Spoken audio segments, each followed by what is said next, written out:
All the cells in my body are dead, but I'm still alive. Update. I couldn't believe it. It sounded ridiculous. That I wasn't human. I wasn't alive. I was just an animated mole of dirt. But as I dug deeper, everything began to unravel.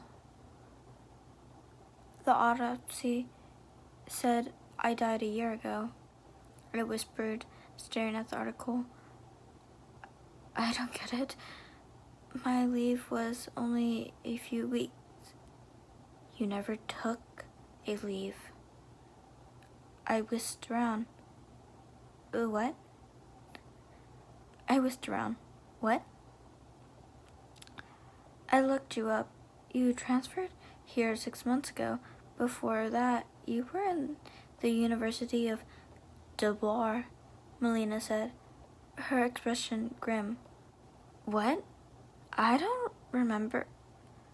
You were created. You were given memories by whom created you. You're not Cat.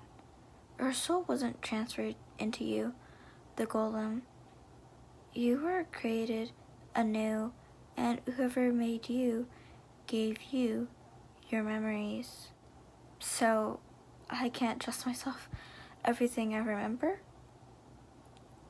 before 6 months ago is basically wrong. She nodded.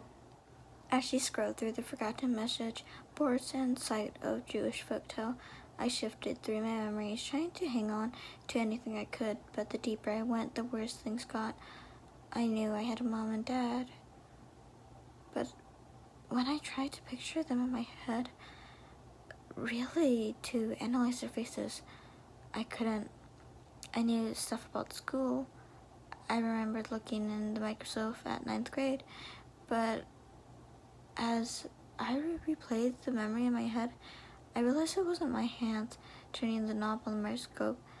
They were a shade too dark.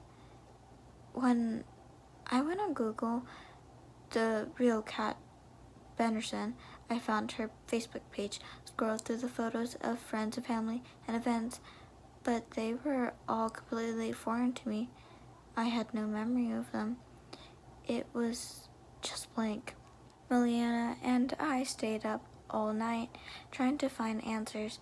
Finally, around 4 a.m., she told me she wanted to see my forehead. I awkwardly shifted my bangs as she leaned in, studying my skin. She looked, gasped, and led me to the bathroom. Look, she said, pointing at my left eyebrow.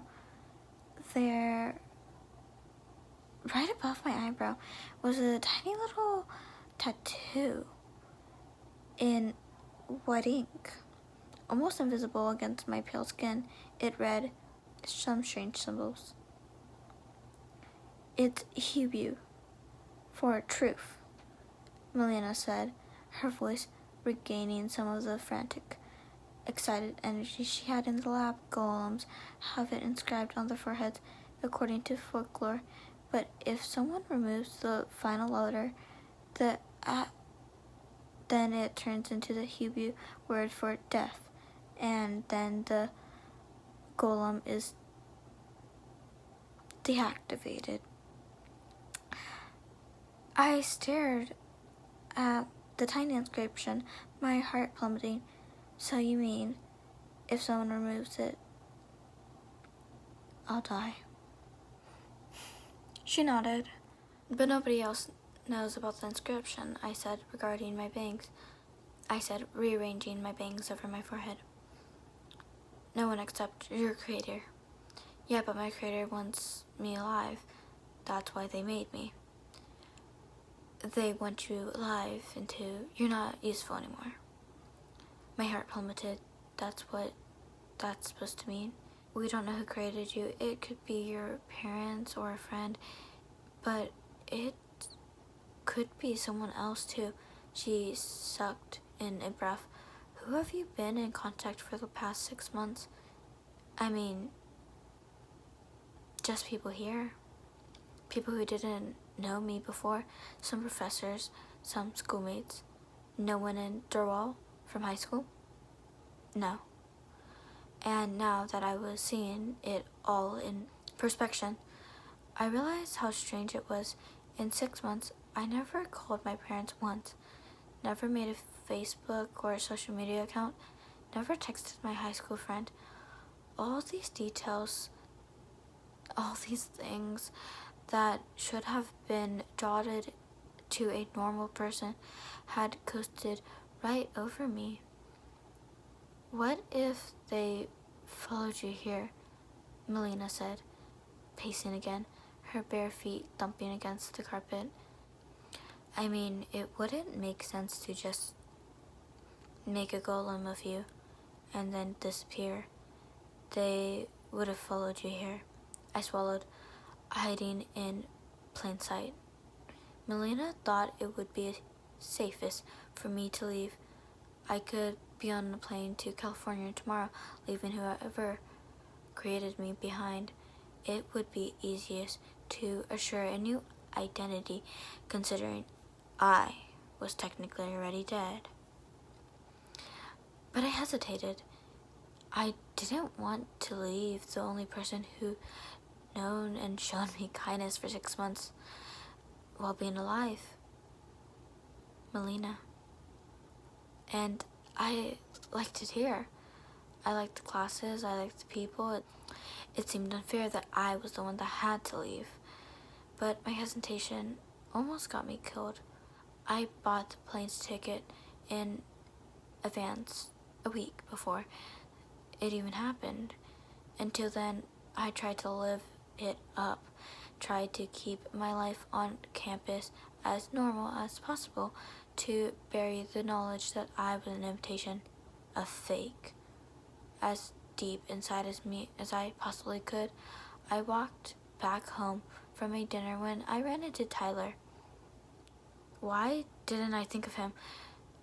I didn't know him well, but we were always running into each other in the student center, in the dining hall, outside like we are now, just crossing paths, but it was too often to be just a coincidence. And wait, he mentioned being a transfer student. Sorry if I'm, being too friendly. I remember him saying with a apologetic grin, I'm just new here, and it's so hard to make friends. Oh, no. Hey, Kat, he said, with his usual grin and wave. How've you been? Oh, hey, I said, trying to keep my normal neutral tone. Have you been... I feel like I haven't seen you in forever. Where'd you been? My heart was pounding in my ears. Just on a lot of homework, I said, backing away. Sorry, I'm in a rush.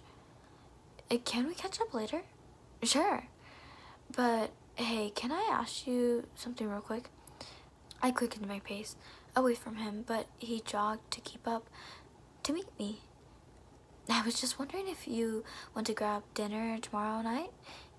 It's in this cute little Picasso that's just opened on Main Street. I thought we could try it out. Sure. I guess, I huffled, trying to walk faster. I scrambled to the campus, but there was no one near us. We were almost on the edge of campus at my apartment building. What's wrong? Nothing. That sounds fine, I replied, my voice too high-pitched.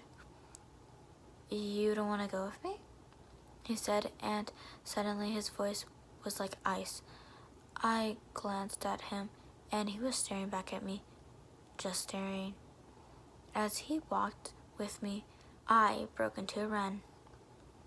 My apartment was only a block away. If I could just... He grabbed my arm and reeled back. Why are you running away from me? His blue eyes burned into me. Let go of me. You don't want me. You never did. He shook his head and scoffed, and I thought it would be different this time. I guess I'm just an idiot. A flash of silver. He pulled out a pocket knife. He pulled me towards him, yanking my arm. But he wasn't aiming for my throat. He was aiming for my left eye, the emblem. I didn't let out a scream. I tried to wrestle away from him, screaming so loud my own ears hurt. And just as the knife came out, I heard footsteps, 2 guys approaching us. "Hey, let her go," one of them shouted. And then, in an instant, Tyler was gone. I was crumpled on the floor, crying thick, heavy sobs. I left that night. Melina and I shared a tearful goodbye at the airport. "Thank you so much for everything," I told her as we hugged. "Of course," she replied, squeezing me back. As the plane took off into the night, I leaned back in my seat, thinking of a new life I'd start, of all the things I had yet to experience: roller coasters, boyfriends, graduation. It was all before me, like a blank page of an open book. We can use science to define what's living and what's not, what has a soul and what's simply following the rules of animation, but labels in general can only go so far, because I know there is something inside me, a spirit, a wish, something that yearns to live, and I've never felt more alive.